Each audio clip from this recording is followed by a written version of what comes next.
Okay, guys, we have reached the end of the road. We are looking at the final paragraph in Michael Pollan's The Omnivore's Dilemma, and we are going to take a look at it, and then we are pretty much going to be done. I'll make another video after this just to kind of, I'll talk to you guys about what that'll look like later, but we're pretty much wrapping up here, and there'll be some concluding video. I'm not really done, but we're done studying paragraphs. We've reached the end of that process. So let's take a look at what we got here in the last paragraph of this. So Michael Pollan says, a few years ago, the English writer John Berger wrote an essay called Why Look at Animals, in which he suggested the loss of everyday contact between ourselves and animals, and specifically the loss of eye contact, meaning you look an animal in the eye and the animal looks you in the eye, has left us deeply confused about the terms of our relationships to other species, right? The fact that you don't see animals and you don't look them in the eye. You don't look the animal in the eye, animal doesn't look you in the eye. The way you deal with animals is you go to the grocery store and you get a ground beef and you buy a square of ground beef and you bring it home and you cook it. So this guy, John Berger, wrote an essay where he talked about how we don't look at animals anymore and that has changed it has left us confused about the terms of our relationship to other species, other animals. That eye contact, always slightly uncanny. It's sort of creepy when you look at a pig and the pig looks at you because you don't know what it's thinking. Um, that eye contact, always slightly uncanny, had brought the vivid daily reminder that animals were both crucially like and unlike us. In their eyes, we glimpsed something unmistakably familiar, pain, fear, courage, but also something irretrievably other, right? Something else, something strange. And again, remember David Foster Wallace talking about the lobsters and how alien they look. They look like these little bug monsters. So animals are both very, very like us and very unlike us. Upon this paradox, meaning this tricky thing that when you look at animals, they're both like you and unlike you. Upon this paradox, people built a relationship in which they felt they could both honor and eat animals without looking away. Right? So in the old days, you'd live on a farm and you'd kill your own animals and you'd eat those animals or you'd be a hunter. But that accommodation is pretty much broken down. Nowadays, it seems we either look away or become vegetarians. For my own part, neither option seemed especially appetizing, right? He doesn't like either option. He doesn't want to look away because that feels morally wrong. He doesn't want to be a vegetarian either because he likes meat. So certainly looking away was not completely off the table, right? You could just look away, which might explain how it was I found myself attempting to read Peter Singer, the animal rights activist, in a steakhouse. So he says a lot of people um, they look away. They don't want to think about it. And he says, I'm trying to be a better person, so I'm trying to think about it, and that's why I'm reading Peter Singer. And that's his essay. Okay. One thing I'd ask you to do in this video, in the comments to the video, which I think could be really useful, is try to summarize David Foster Wallace in one sentence. Could be a long sentence, but summarize what is David Foster Wallace's main point in one sentence. Put it down in the comments. I'll let you know what I think. The other thing you should do is you could say, what is Michael Pollan's point in one sentence, right? What is the main point that these guys are raising? I think they're both really asking for similar things, which is that most people, when they eat animals, don't think about they don't think about the animals. They eat their meat and they're like, that's delicious meat. And they don't think about how it got there. They don't think about the hunters. They don't think about the killing floor where cattle are brought and killed. They don't think about the animals, the pain the animals are in, the fear, the dirtiness. We don't think about it. And both these guys, they try to think about it.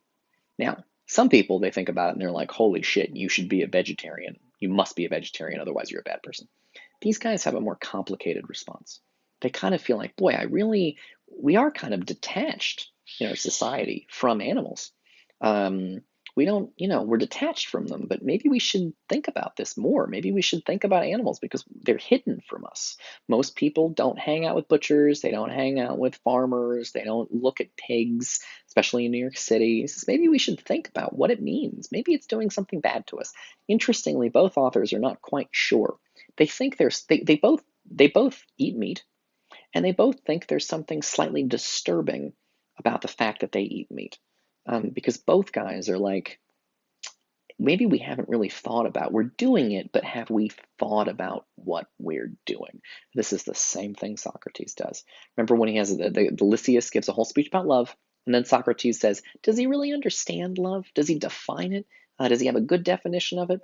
So let's think about this a little bit more than people usually do. Same thing with Michael Pollan and David Foster Wallace. They say, let's think about this issue of eating animals more than most people do. Because most people, they eat animals because that's what everyone around them does, and they don't really think about it. Maybe they think about it for a couple of seconds and they're like, oh, that sausage used to be a pig. Whatever, it's tasty. But David Foster Wallace and Michael Pollan are trying to think about it more. They're trying to take seriously, they're philosophers. They're doing what philosophers do, which is that they're thinking about tough things. They're thinking about hard things. Because we live in a culture that doesn't want you to think about it. In order to sell you lots of meat, the people that make the meat don't want you to think about or see where it comes from. They don't want you to see the animals dying. They don't want you to be reminded that the food used to be animals. Chicken McNuggets do not look like chicken. Hamburgers do not look like cows. Bacon does not look like a pig. Whereas in the old days, you could just go buy a chicken hanging up in a window and it had a head on and everything. And you'd be like, oh shit, this is a chicken. Whereas now, if you go to the store and buy chicken, you just get like a little package of shaped kind of like this. And you cook it 6 minutes on each side, S&P olive oil. So most people don't think about it, and David Foster Wallace and Michael Pollan are trying to think about it. They're also both meat eaters, and so they're probably matched up with where you guys are, because most of you guys are probably meat eaters. But they're troubled, and they think this is really worth thinking more about. Like maybe the vegetarians have some very good points, and that we should probably take those things seriously and not ignore them.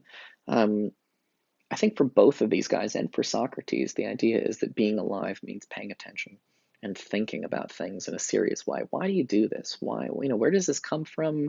Why is this okay? Most people just assume well, that guy did it, so I'm going to do it. Everybody around me eats meat, I'm going to eat meat. But a handful of people will say, wait a minute, is this really a good idea? And David Foster Wallace and Michael Pollan and Socrates are three of those guys who think hard and sort of, they were born in a world and they don't just follow it. They think about it and they question it and they wonder if it's, yes, the world looks like this. Should it? And they take that seriously and they really think about it. Okay, so that is the end of this video. I think we're all set. And I will see you guys in, I'll have another video that's going to be kind of a review, I think, or something, and I'll figure it out.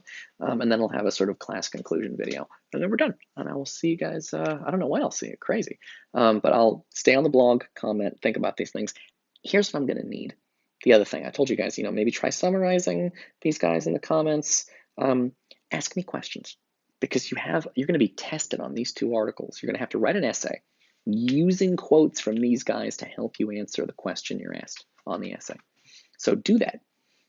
To do that, you need to understand it. So if you have any questions about either one of these guys, please ask me on the blog or email me, and we'll talk about it. Maybe in a video, maybe I'll type the answer on the thing. I don't know. Okay, I think that's it. Good job, everybody. Make sure you do paper. You've already done paper 1, do paper 2, paper 3, and study this thing for paper 4. You'll be all set. All right, I'll see you guys soon.